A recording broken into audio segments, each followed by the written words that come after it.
Le camp de base. Le camp de base. Rencontre au sommet.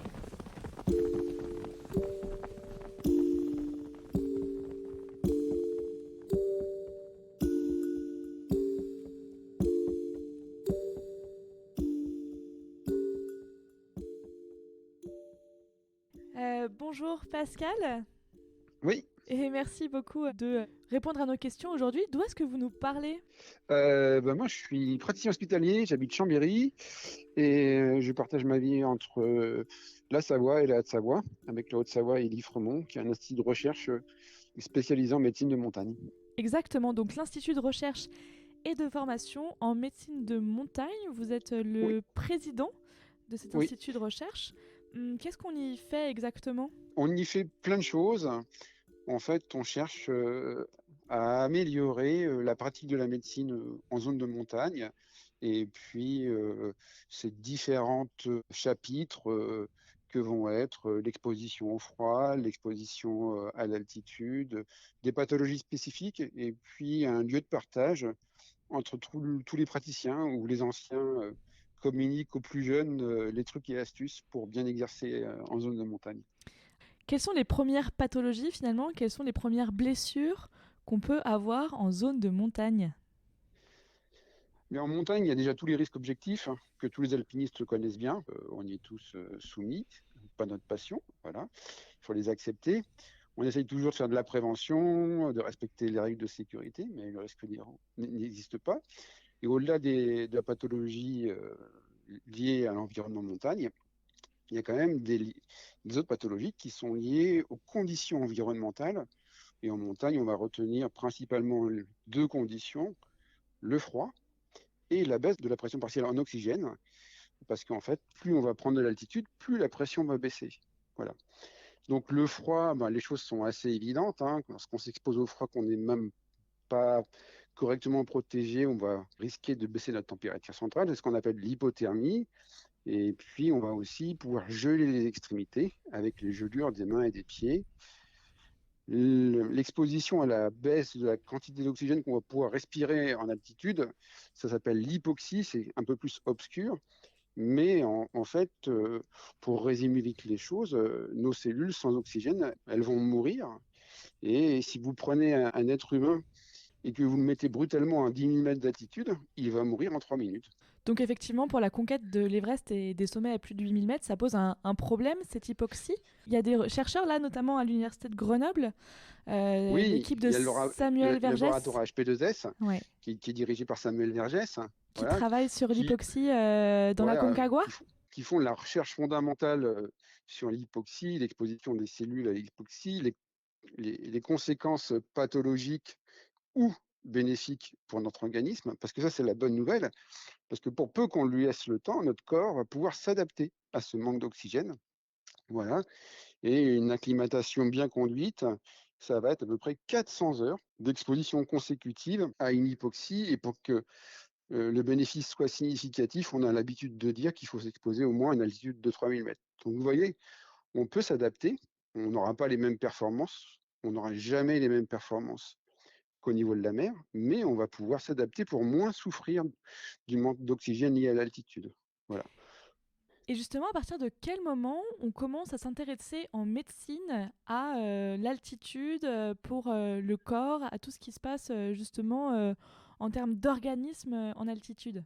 Bon, on s'y intéresse déjà parce qu'on est tous des passionnés de la montagne, que ce soit les gens d'HP2S, les autres différents laboratoires qui travaillent sur l'hypoxie et l'altitude. Ben, on travaille en montagne et donc c'est un des facteurs limitants pour celui qui va travailler en montagne. Il faut bien que le médecin qui débute en saison, par exemple, qui va faire du secours en montagne en début de saison, qui n'est pas acclimaté, il faut bien avoir en tête, par exemple, que cette hypoxie, ça va limiter également nos capacités intellectuelles et qu'on va réfléchir moins vite au début. Et donc, on en vient à étudier ces conséquences pour essayer de se comprendre ce qui se passe pour les patients, enfin nos patients, pour les touristes de l'altitude, qui vont parfois qui présentaient parfois des pathologies qu'on avait du mal à comprendre. Et avec le temps, maintenant, on sait que ces pathologies, qu'on appelle le mal aigu des montagnes, eh bien, est lié directement à ce manque d'oxygène. C'est en fait le reflet direct de la souffrance de notre corps parce que les cellules n'ont pas assez d'oxygène pour fonctionner correctement. D'accord. Et justement, est-ce qu'il y a du matériel qui existe ou des progrès médicaux qui ont été faits pour passer outre cet problème d'altitude? Alors non, clairement non, clairement non. Ce serait trop Alors, facile. ce serait trop facile. Il y a des appareils tout simples, dont le plus simple a été médiatisé par la pandémie de Covid, qui n'a pas maintenant un saturomètre à la maison pour mesurer son taux d'oxygène, voilà, qui va nous permettre de voir eh bien justement le fait que notre hémoglobine fixe moins d'oxygène lorsqu'on monte en altitude. Voilà, c'est un appareil qui permet de mesurer les choses, mais on ne pourra pas permettre à nos cellules de ne pas souffrir du manque d'oxygène, sauf bien évidemment à apporter de l'oxygène en supplément avec une bouteille d'oxygène. Et encore, ce supplément d'oxygène qu'on pourra apporter avec la bouteille, il sera moins efficace toujours par rapport au niveau de la mer, puisque il ne faut pas oublier que le phénomène essentiel, c'est l'hypobarie, c'est-à-dire que la pression baisse et qu'elle va le baisser également dans nos alvéoles pulmonaires. Et c'est la pression qui pousse l'oxygène vers nos vaisseaux sanguins. Donc même si vous prenez de l'oxygène avec une pression plus basse, eh bien, mais avec une quantité plus importante, on aura toujours du mal à la faire pousser vers les vaisseaux sanguins. Et donc, c'est un pis-aller, mais qui n'est pas miraculeux. Ou alors, on pourrait tous aller faire l'Everest en courant avec notre bouteille d'oxygène dans le dos. Et même ceux qui font l'Everest avec l'oxygène, ils peuvent vous dire que c'est pas si facile que ça. Ensuite, le meilleur médicament, c'est de donner du temps à son corps. En moyenne, il faut se dire qu'il nous faut une vingtaine de jours pour acclimater notre corps à ce manque d'oxygène. Et ça, c'est un message important à faire passer aux gens qui vont faire du trek dans ces pays lointains en altitude. En fait, ils sont acclimatés lorsque le trek est fini. Donc, D'accord. ils ne sont jamais acclimatés. Et la seule règle qui va nous prémunir de développer de la pathologie, c'est la modération. Puisqu'il faut être toujours sûr d'apporter à nos cellules la quantité d'oxygène dont elles ont besoin pour assurer juste les fonctions physiologiques de l'équilibre. Donc si vous allez trop vite, eh bien, vous allez risquer d'amputer cette partie essentielle d'oxygène apporté à nos cellules. Et Ouais. ça va être le début de la pathologie avec le mal aigu des montagnes que presque, on va dire, 70% des candidats, par exemple au Mont Blanc, vont connaître, ne serait-ce qu'avec les céphalées et les nausées, qui sont le reflet de la souffrance de nos neurones liée au manque d'oxygène. Donc pas de recette miracle, finalement, on peut utiliser de l'oxygène, mais la meilleure probabilité pour arriver au sommet de la montagne, c'est C'est l'acclimatation. s'acclimater, progresser lentement. Très bien. Laisser le temps à notre corps de se transformer, parce que notre corps, il se transforme, mais vraiment. En fait, ce sont des mécanismes épigénétiques. Voilà. D'accord. On a dans le plasma un complexe qu'on appelle le facteur induit par l'hypoxie, qui, Ok. lorsqu'on a assez d'oxygène, ben justement, va être détruit par des réactions d'oxydation. Mais lorsqu'on va manquer d'oxygène, il ne sera plus détruit. Et c'est assez à la mode, hein, l'épigénétique en ce moment. Et on sait qu'une des parties de ce facteur va aller activer des gènes de l'ADN qui restent silencieux lorsqu'on est en normoxie. Et ces gènes vont permettre à notre corps de s'adapter à ce manque d'oxygène. Euh, une des modifications épigénétiques les plus célèbres, on la connaît tous, c'est le fait que les globules rouges, le nombre de globules rouges, la masse en hémoglobine, va augmenter lorsqu'on va en altitude. Eh bien, c'est simplement parce que une des fractions du facteur induit par l'hypoxie va aller activer dans des cellules qui sont au niveau du rein l'ADN pour que ces cellules fabriquent la fameuse érythropoïétine qui va lancer la fabrication des globules rouges. Et ça, bon, c'est une des adaptations très connues du grand public, mais il y en a beaucoup d'autres qui nous permettent, lorsqu'on va en altitude, avec le temps, de moins souffrir de ce manque d'oxygène. D'accord. J'entends bien. La question, moi, qui me vient à l'esprit, c'est est-ce que vous faites vos mesures directement sur l'humain en montagne ou vous les mettez en condition, peut-être dans des questions là où vous êtes à l'hôpital?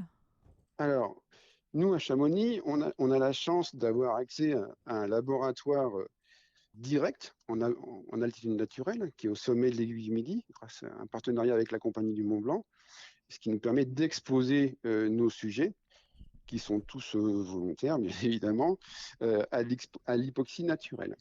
C'est de l'hypoxie qui est liée en fait à l'hypobarie. D'accord. Ensuite, pour étudier les choses, on va pouvoir exposer des sujets à une hypoxie, mais qui va être normobarique, ou simplement dans la pièce, on aura enlevé une quantité d'oxygène ou on l'aura remplacé par un autre gaz. D'accord. Et vous le disiez également, il y a une autre façon, lorsqu'on ne va pas en montagne, c'est d'utiliser des caissons non pas hyperbares, mais hypobares, des caissons qui vont faire baisser la pression, comme la fameuse expérimentation, je crois que c'était en 97, de la COMEX, où ils ont simulé l'ascension de l'Everest euh, dans ce caisson en faisant baisser la pression jusqu'à avoir une pression équivalente à celle de sommet de l'Everest. D'accord. Donc, qu'est-ce qu'on peut finalement peut-être espérer en termes médical pour les années à venir et pour peut-être pousser plus haut la performance? Pousser la performance, je ne sais pas. Il y a plusieurs branches de travail. Déjà, la branche de la prévention. Le grand public ne sait pas encore suffisamment que l'altitude peut être dangereuse. Donc ça veut dire que lorsqu'on prépare un voyage en haute altitude, il faut s'en donner les moyens.